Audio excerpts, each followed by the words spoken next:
Hello guys. Okey, mari kita mulakan analisa kita pada bulan ini. Oleh kerana kita telah masuk bulan 3 itu bulan Mac pada tahun ini 2024. Okey, kita perhatikan dulu pada bulan lepas yang kita buat analisa. Orang kata kita kena recap balik dan baru kita akan fokus apa yang akan terjadi pada minggu ini ataupun pada bulan ini yang baru akan masuk ni. Okey, so kita kaji dulu recap kita yang sebelum ini. Apa yang kita perasan dekat CHF yang sebelum ni saya jangka pada bulan lepas, dia telah membuat kenaikan yang seperti kita jangka. Saya cuma mencari balik yang sebelum ini punya, sebab di bulan lepas sudah lama.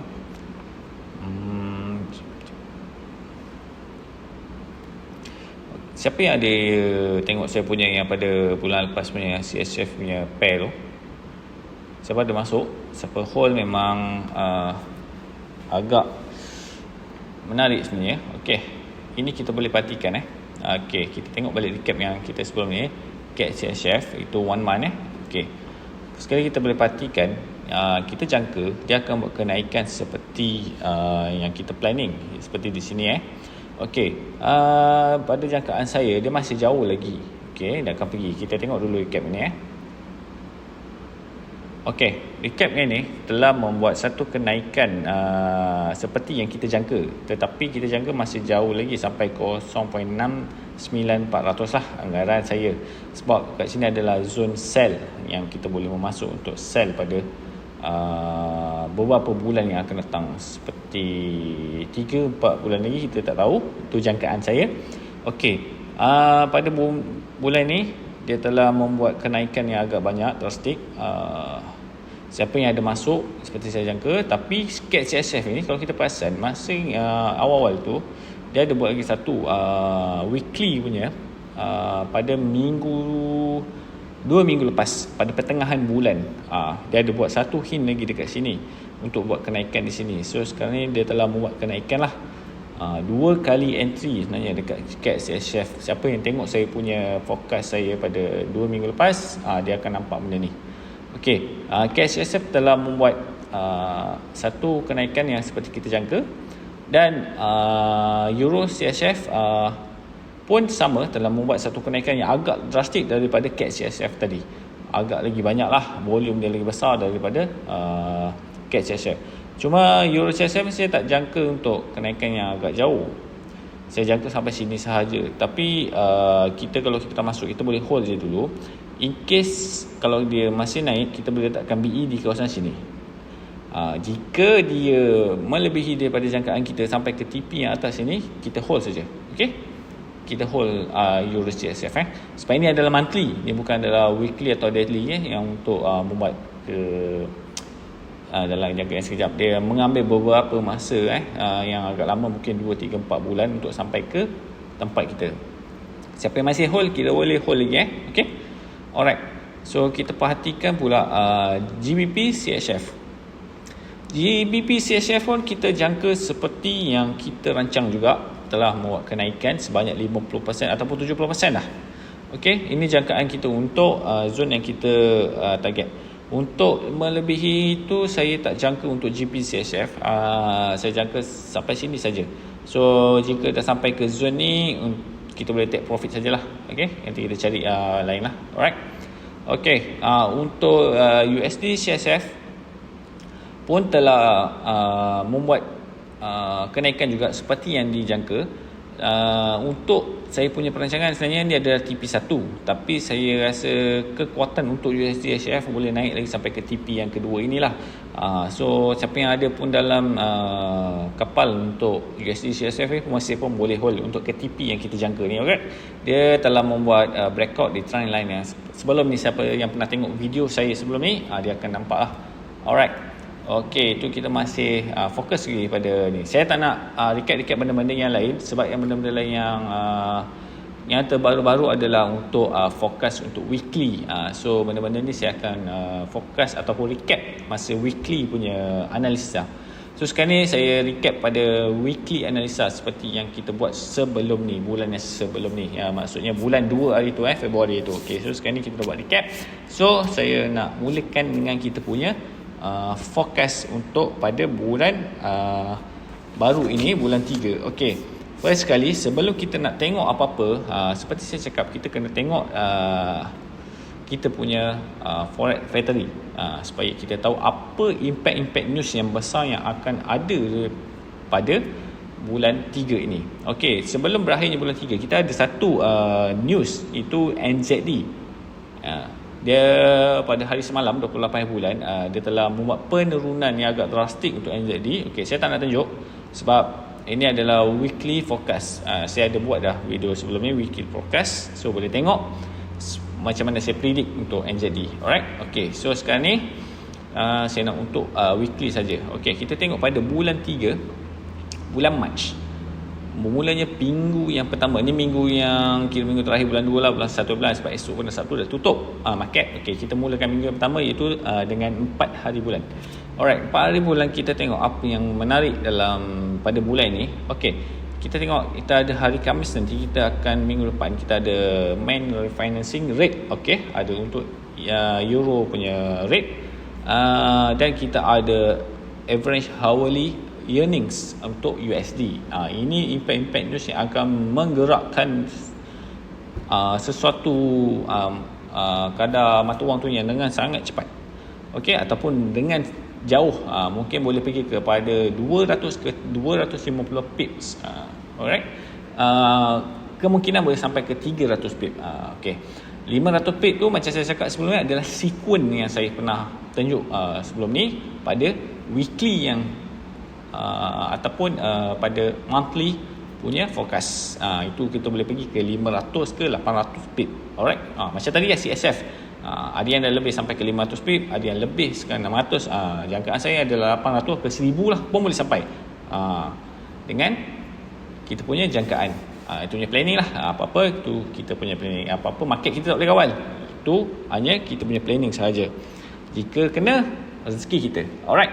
So berbalik kepada yang tadi, CAD US, kita ada juga CAD CAD overnight rate, kita ada pada minggu depan juga, hari Rabu. Dia sama juga dengan euro USD ni. Bermakna refinancing ni kira rate lah. Kalau kita Malaysia kita panggil OPR, overnight rate. Okay, so kita tengok minggu yang kedua.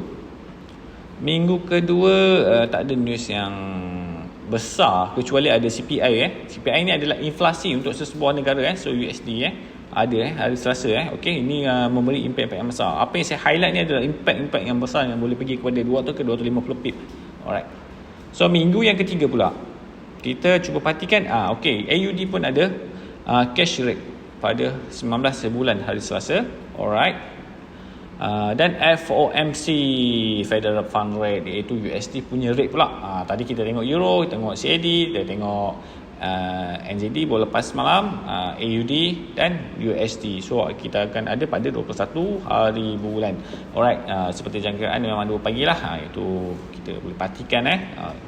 Dan kita tengok lagi CSF pun ada, SAB Monetary. Maknanya pada bulan ni GPP pun ada, official bank rate. Alright, okay. Pada bulan ni, maknanya sekarang ni mungkin nak masuk ke quarter 2 dah. So jangkaan untuk quarter 2, untuk jangkaan dia, so memang bulan ni memang banyak lah impact news. Dan bulan ni dan minggu yang terakhir, pada 29 bulan banyak bank bercuti. Okey, itu tak apalah, itu tak merisaukan kita.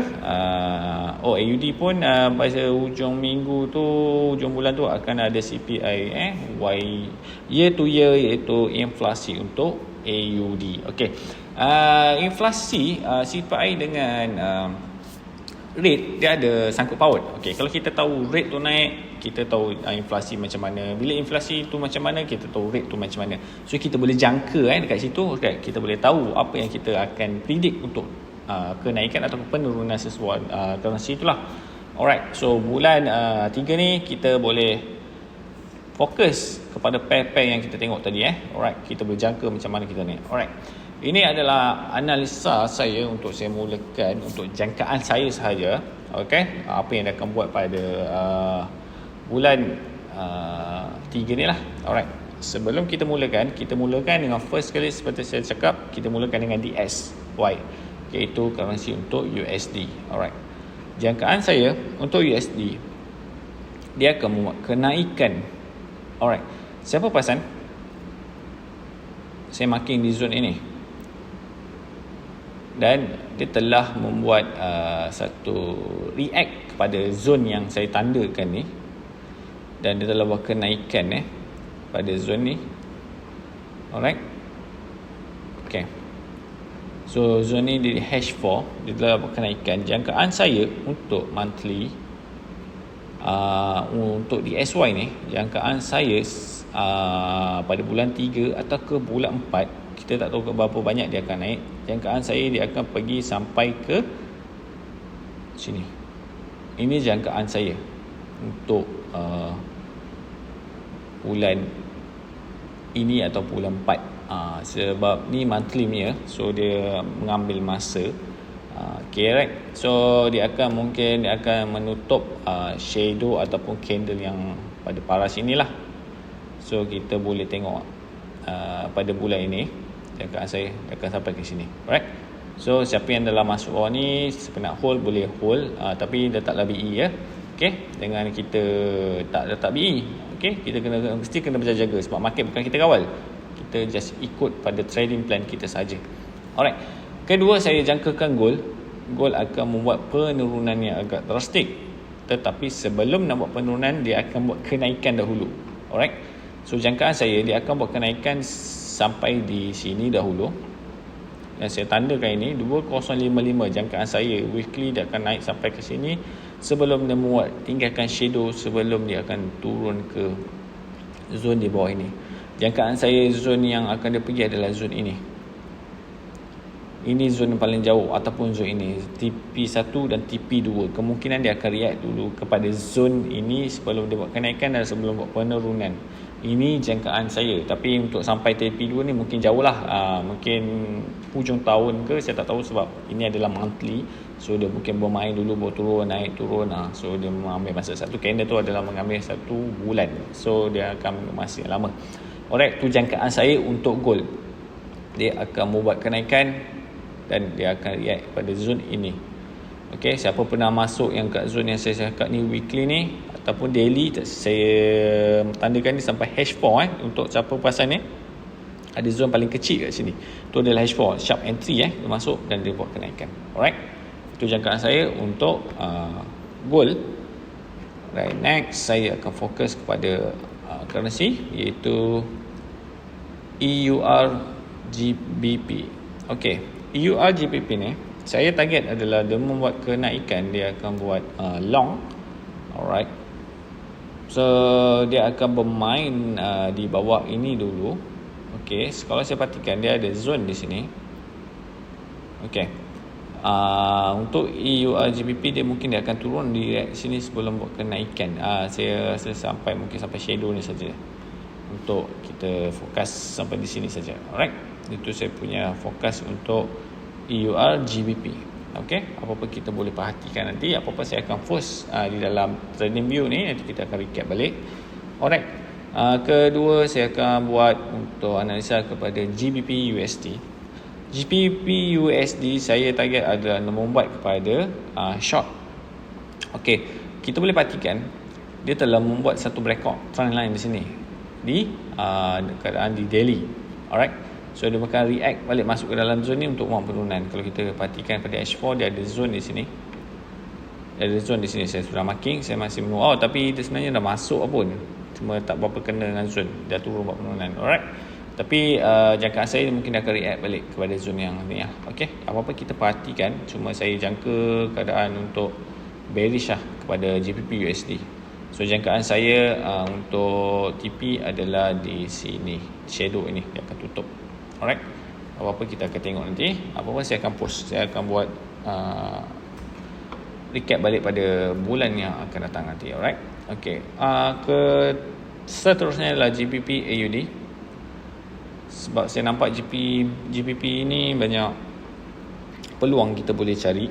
Okay, GBP saya target pun adalah short. Okay, saya jangka dia akan pergi ke dalam kawasan ini.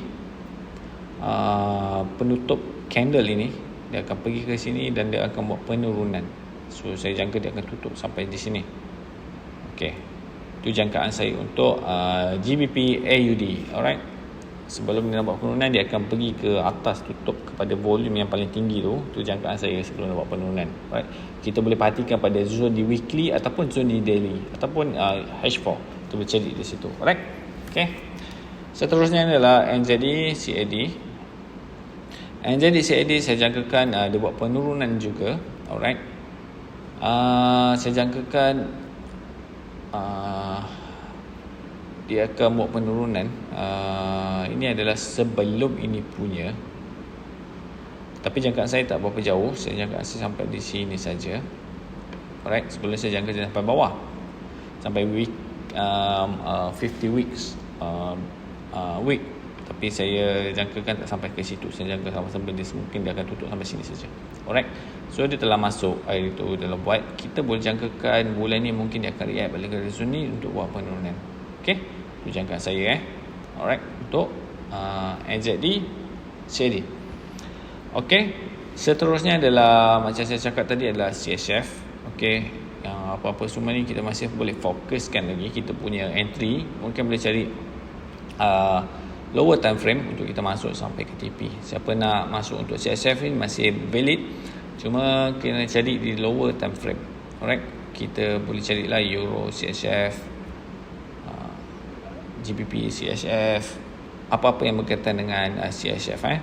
Kita masih boleh mencari USD CHF. Okay, kita mencari lower time frame untuk kita masuk. Okay, next, yang last kali ni saya nak buat predict adalah kita punya dari USD MSN. Apa yang kita pasal sini, USD MSN telah bagi kita satu sekuen yang memang sangat cantik pada bulan ini. Okay, alright, so sekuen ni memang sangat cantik. Yang saya nampak bulan ni hanya saya nampak di USD MSN saja saya nampak sekuen dia. Alright, so ini jangkaan saya untuk USD MSN. Kita boleh jangkakan dia akan buat penurunan. Seperti saya cakap, kalau sekuen ni ada, saya akan jangkakan dia akan pergi dalam 500. Itu jangkaan saya. Dia boleh pergi ke 500 ataupun ke 800. Tapi saya tak jangka 800 sebab saya mungkin dia akan tutup sampai ke shadow ni lah. Cuma weekly, monthly ni zone dia agak besar sikit untuk SL. Tapi kita boleh cari di dalam lower time frame. Tapi jangkaan saya selalunya 50% ni selalu dia akan react, dia akan buat ikut kita punya. Jika nak kecilkan risiko, kita boleh ambil dalam sikit je lah untuk sini. Untuk in case kalau dia naik lagi, kita boleh masuk lagi sekali kita boleh masuk di atas pula. Itu cara saya untuk trade untuk di monthly lah, untuk kalau nak kurangkan risiko. Okay, kita target dalam 500. Okay, 500 pip. Alright, untuk USD MSN, siapa nak masuk kita boleh tunggu pada di sini yang saya marking ni. Kenapa saya ambil di sini? Ada sebab. Itu adalah F1 punya teknik. Saya mungkin tak ajar, just saya bagi sini, saya pun just untuk bagi fokus saja ataupun prediction. Alright, macam mana saya tahu apa semua tu adalah F1 skill yang kalau siapa nak belajar boleh contact saya. Alright, okay, tu kemudian lah. Alright, sekarang ni kita fokus kepada fokus kita, kepada prediction kita. Alright, so itu sahaja untuk fokus saya pada bulan ini di dalam forex. Okay, alright, terima kasih kerana telah menonton video ini. Dan siapa yang boleh follow saya, boleh follow saya di Telegram. Dan saya akan post Telegram tu agak kerap untuk apa, setiap saya nampak apa yang fokus ataupun saya nampak macam zone yang sangat cantik untuk kita masuk, kita boleh tengok pada Telegram saya, ataupun boleh follow saya di Trading View ni juga. So ikut mana-mana yang kesesuaian yang anda rasa yang anda ikutlah, ataupun boleh follow saya di Twitter juga, X Skandar X nama dia. Okay, itu pun saya ada buat juga, saya akan post. Itu saya post memang agak kerap. Kalau fokus dekat TennyView ni mungkin saya post jarang-jarang lah. Saya post mungkin weekly tu sikit-sikit, tapi more tu banyak kepada Twitter ataupun Telegram. Alright. Okay, kepada siapa yang nak belajar secara basic untuk macam mana saya tahu masuk zone mana boleh sampai apa semua, boleh contact saya di Telegram, bagi tahu saya jika berminat. Alright. Okay, terima kasih. Kita jumpa lagi pada minggu hadapan, pada hari Ahad, iaitu weekly analysis. Alright. Thank you.